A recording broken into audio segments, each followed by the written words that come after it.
ଭାରସାମ୍ୟ ହରାଇ ଗଛକୁ ପିଟିଲା ଗୋରୁ ବୋଝେଇ ବୋଲେରୋ।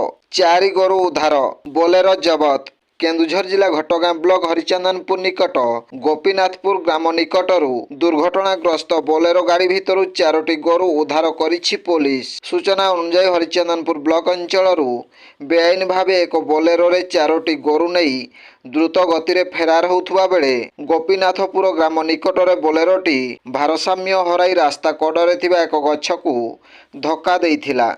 ଫଳରେ ଦୁର୍ଘଟଣାଗ୍ରସ୍ତ ବୋଲେରୋ ଭିତରେ କିଛି ଗୋରୁ ଥିବା ଜାଣିବାକୁ ପାଇଥିଲେ ସ୍ଥାନୀୟ ଲୋକମାନେ।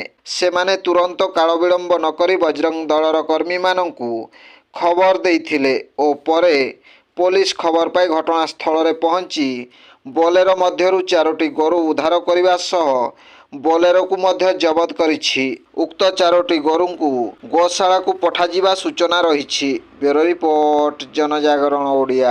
भिडियो गुड़िक आपंक भल लगुला आम चैनल को सब्सक्राइब करने सह लाइक शेयर करने को भूलु नहीं।